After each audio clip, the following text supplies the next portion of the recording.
Former Mount Carmel doctor William Husel was acquitted of all criminal charges, but the battle is not yet over for him quite yet. A jury decided on the not guilty verdict for Husel, but the families of those he was acquitted of killing are taking it a step further.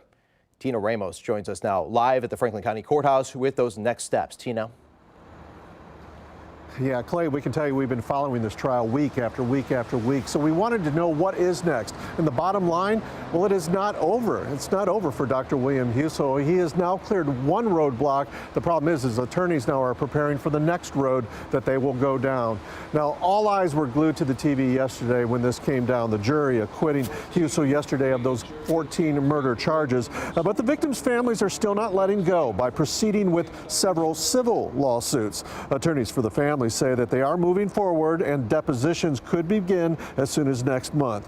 But while this is going on, attorneys for Husel have indicated that Husel will proceed in trying to get his medical license reinstated. His license is currently suspended, and he could go before the state medical board in the near future to try and get his license back. Now, as for the murder trial, legal experts say this was a tough road for prosecutors trying to find the right combination of victims to convince this jury.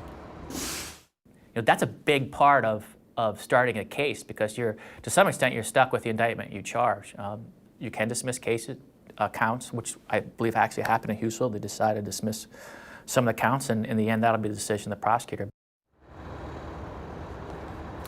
Now, the attorney for the patients in this civil lawsuit say it's much different than a criminal case because he says they don't have to prove that Husel killed anyone. So clearly, Husel still has a long road ahead of him. Of course, we'll have more coming up next half hour. In downtown Columbus, Tino Ramos, 10 TV News. Tino, thank you. And Husel did speak out for the first time to People magazine, saying, quote, "I am not a killer." He sat down with the magazine before the jury's decision. Now, Mount Carmel released a statement on that jury's verdict. It reads in part, quote, "Our role has always been to live up to our core values, beliefs, and mission as a healthcare provider. We have extensive measures in place designed to prevent anything like this from ever happening again in our health system. We are fully committed to patient safety and will take action whenever patient safety is an issue." 10 Investigates was the first to break the story of the Husel investigation. We will continue to follow this as it develops.